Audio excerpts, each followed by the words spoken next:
Hello, dear listeners, and welcome back to Pronunciation Playground, the only podcast where learning English is as fun as a picnic with a talking parrot. I'm your host, Professor English, and today we have a very special guest. And I'm Minu, your favorite and sometimes most confused student, ready to conquer the mighty Ielts and finally pronounce words without sounding like I'm speaking a secret alien language. Ah, Minu, always a delight. Today, we're embarking on a grand pronunciation adventure, a quest through some of the trickiest words that love to trip up even the most valiant English learners. And we're going to weave them into a story, because who doesn't love a good story? A story? Oh, I love stories. Will there be dragons or maybe a prince who can't say sandwich properly? Even better, Minu. Our story begins, as many great stories do, in the kitchen, specifically with something nutritious and often mispronounced. Our first word, which many in Bangladesh often say as vegetable or vegetable, is vegetable. Vegetable? I always thought vegetable sounded quite fancy. But the English tongue prefers a bit more economy. The correct pronunciation is veg-ta-bull. Think of it as veg, like edge, then a very soft ta, and finally bull, like bull. Veg-ta-bull. It means shakshubji in Bangla. Now, for a funny example, I once had a student who loved to brag about eating 5 kinds of vegetables every day. I told him, that's wonderful. Just make sure they don't vegetate on your plate untouched. 5 kinds of vegetables? That's hilarious. So it's not vegetable, it's veg-ta-ball? Almost there, Minu. It's more like veg-table. Try saying it, focusing on that short t sound. Veg-table. Veg-table. Excellent, Minu. Much better. You've successfully navigated the veg-table patch. Now, speaking of things we eat, after a healthy meal, sometimes one craves a treat, a delightful indulgence. But oh, how often it gets twisted into chocolate or chocolate or even chocolate. Our next word is chocolate. Chocolate. My favorite. But wait, how do you say it if not chocolate? That's how everyone says it. Indeed, it's a common sweet-sounding trap. The correct way is chocolate. The O is almost silent, giving it a 2-syllable punch, not 3. It refers to chocolate jatiyo khabar in Bangla. To remember it, think of it as chock full of goodness, but only lit by 2 syllables. I once ordered a chocolate cake and got a blank stare from the barista. Turns out they thought I was ordering a cake made of socks. Socks! Oh, that's priceless. So it's chocolate, like chalk and lit? Precisely. You've got the rhythm now. Try it. Chocolate. I will never ask for chocolate cake again. Fantastic, Minu. From the delights of chocolate, our story takes a turn towards the seasons. Imagine eating that delicious treat as the leaves begin to turn golden in fall. This beautiful season, which often gets mispronounced as autumn or autumn, is autumn. Autumn. I've heard people say outen a lot, so the N is silent, right? Like column? You're on the right track, my astute student. The N is indeed silent, making it autumn. It means Sharut Ritu, or the season of falling leaves. To remember, think, what a beautiful time, and forget the N altogether. My grandmother used to say, in autumn, the leaves go out, but the N stays in, meaning it stays silent in the word. Ah, what a beautiful time. I like that. So, autumn. Give it a go, Minu. Let's hear that silent N. Autumn. The autumn leaves are falling. Delighted, Minu. Simply splendid. Now, as the autumn leaves fall and the air grows crisp, one often finds themselves reflecting, pondering deep thoughts. And sometimes those thoughts involve that inner voice, that moral compass that guides us. Our next word, often mangled into conscience or conscience, is conscience.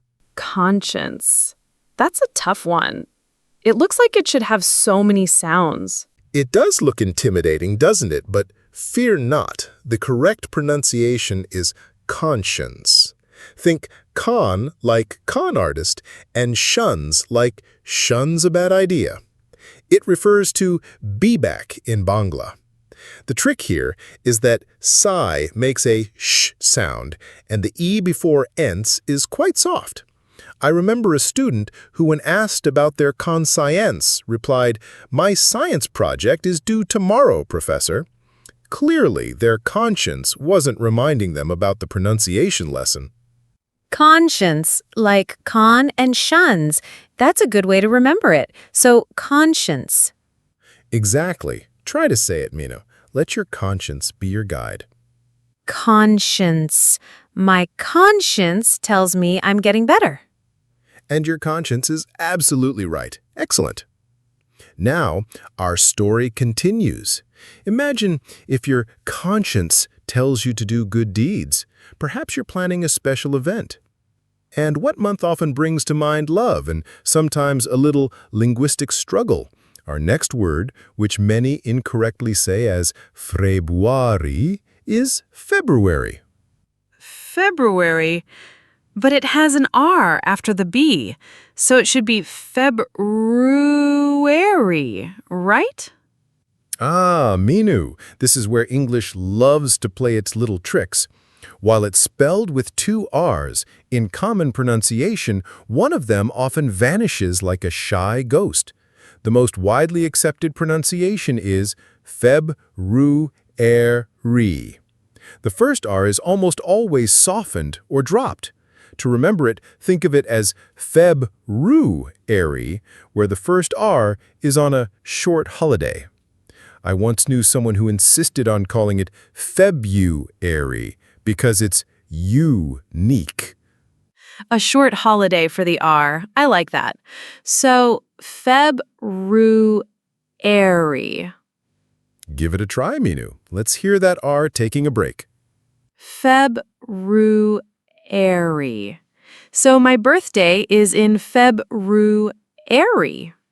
Perfect. You've successfully navigated the calendar, Minu.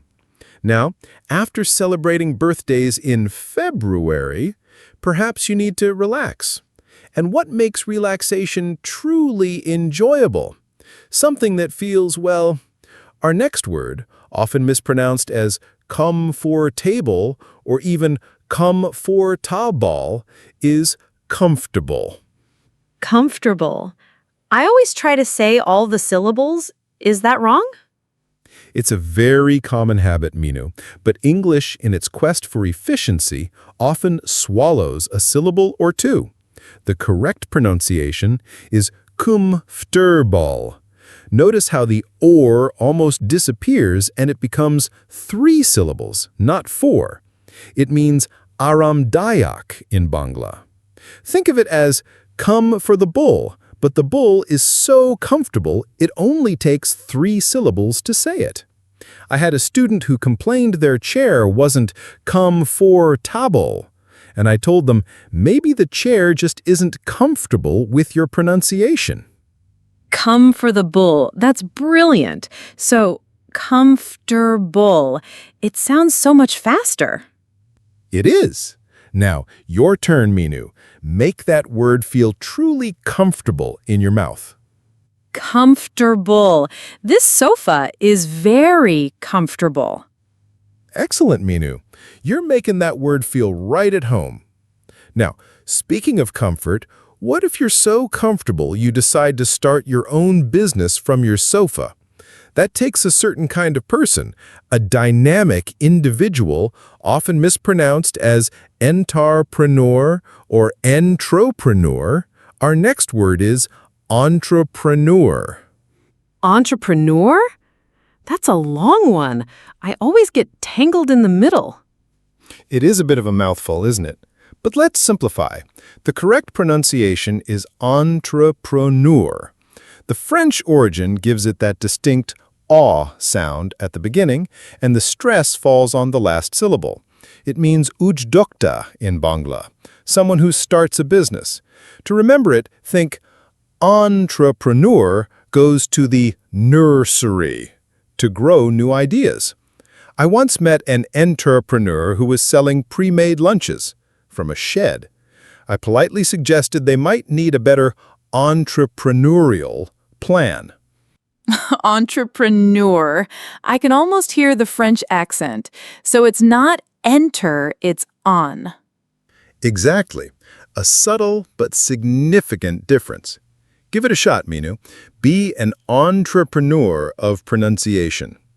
Entrepreneur. My uncle is an entrepreneur. Superb, Minu. You've nailed that one. Now, an entrepreneur, busy as they are, needs to manage their time wisely. They need a plan, a structure, something that often gets said as schedule, or more commonly in U.S. English, schedule. Our next word is schedule. Schedule. I always hear both schedule and schedule. Which one is correct? Ah, the great schedule debate. Both are actually acceptable, depending on where you are. In British English, it's typically schedule. In American English, it's often schedule.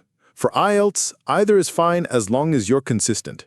It means shomoisuchi in Bangla. To remember the British version, think of shedding a few hours to make your schedule.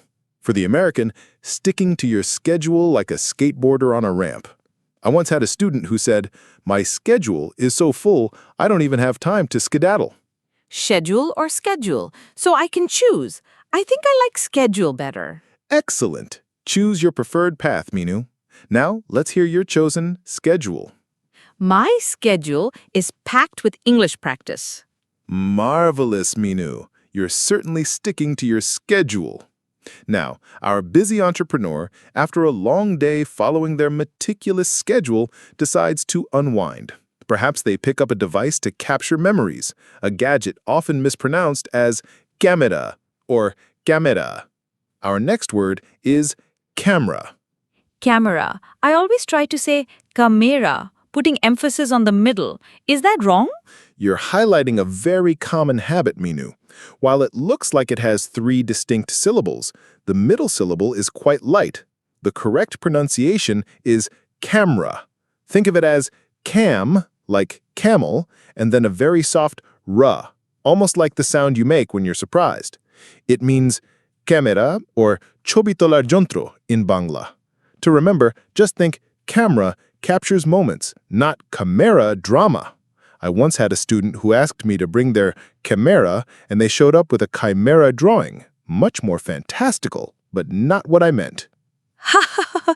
A chimera drawing. Oh no! So it's camera. Precisely. Let's hear your best camera, Minu. Camera. My new camera takes amazing photos. Fantastic, Minu.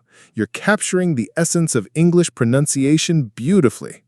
Now, our story's entrepreneur, after documenting their life with their new camera, might start thinking bigger, perhaps about the larger structures that govern our society, often mispronounced as government or government.